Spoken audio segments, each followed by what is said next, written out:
Hi, I'm Mike from Zilla Blitz.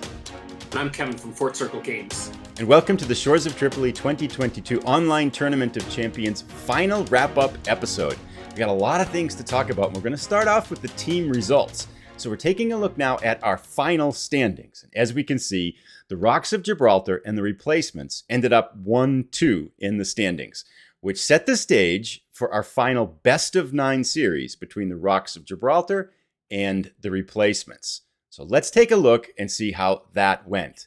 Now, the Rocks of Gibraltar had dominated every week of the competition going in, but the final series here started off at an even 2 games apiece. Uncharacteristically, Lauren, who up until this point was undefeated, lost the opening match for Rocks of Gibraltar, giving the replacements some tremendous hope.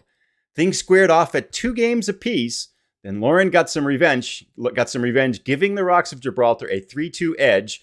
Miles, her husband, followed up with another victory, and then Dave P. put on the coup de grace, giving Rocks of Gibraltar a 5-2 victory over the replacements and the final championship.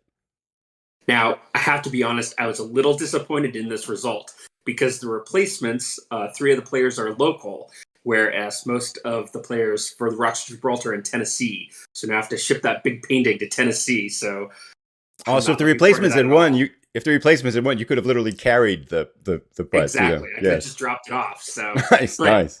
But no, congratulations. Great job, Rocks of Gibraltar. They were just an outstanding team all tournament, and it would have been a shock if they hadn't won. But I think the replacements did put up a good fight. So absolutely. And from start to finish, the Rocks of Gibraltar were really the story of the tournament. I mean, they were in first place at the start, and they just didn't let up. And no matter what challenger came at them, they dispatched them with relative ease here. Although at 2-2, it was looking like it could go either way until they turned on the afterburners and put the replacements away there. So let's go now to take a look at our individual awards. We have 4 to give out, and the first of which is the top U.S. player. This goes to Alexander Lukowicz, who is from California Dreaming.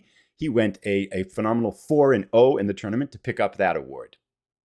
And the top Tripolitan player was Darren Rocket from MOD Culture. He also went 4-0 with 70 points playing as Tripoli. Unfortunately, he lives in Great Britain. So once again, I have another shipping issue. So lucky me.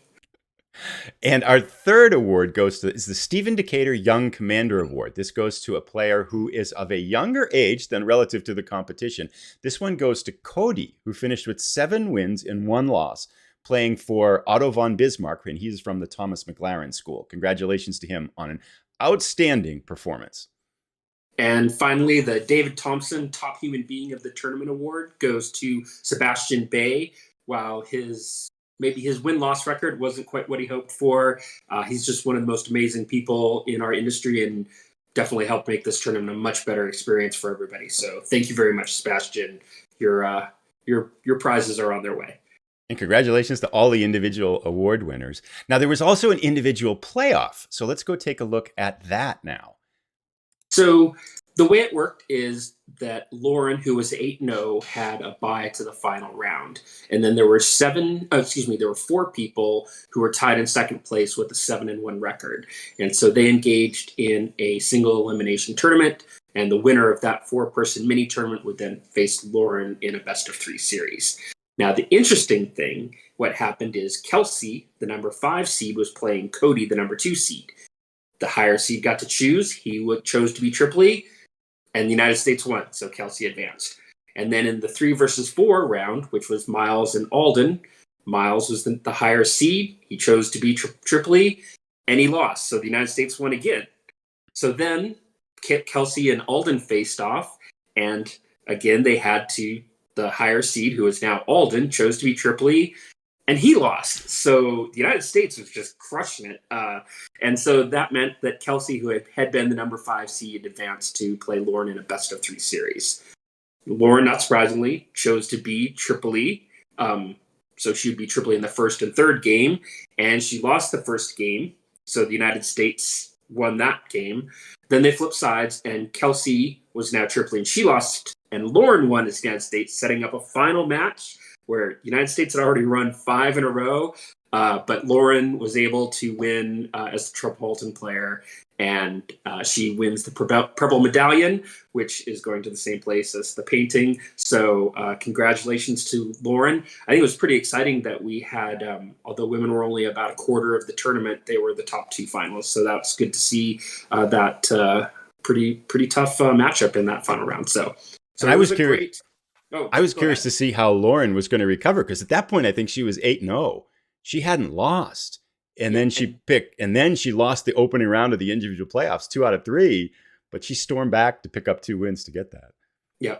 Well, what I like to see is that, if we add up between both the team playoff and the individual playoffs, the United States won 8 and the Tripolitans won 5, which I think sort of is the opposite of what we saw on the macro level from the first 4 rounds of the game, although we saw the United States' winning percentage increasing every time. So as someone very concerned about play balance, I think I feel pretty good about it. And I think you had also mentioned that among the top players, it was fairly even.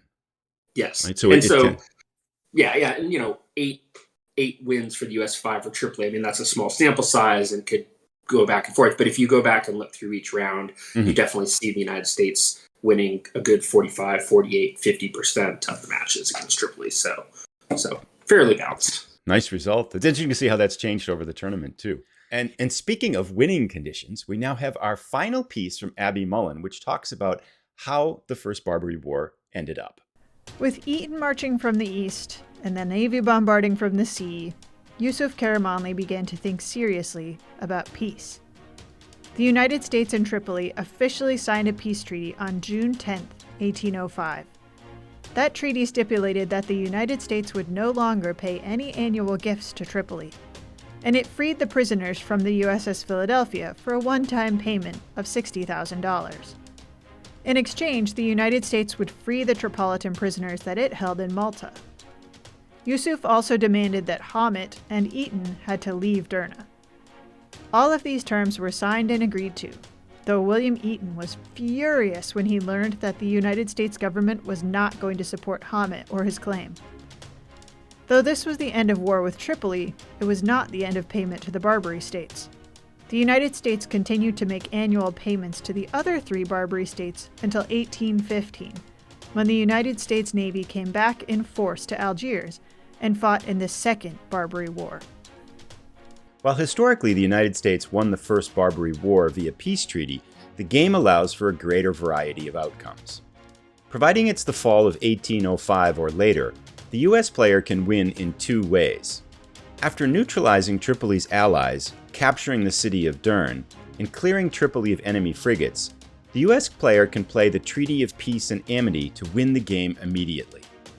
Alternatively, the US player can achieve a more violent and forceful victory with a successful direct assault on Tripoli.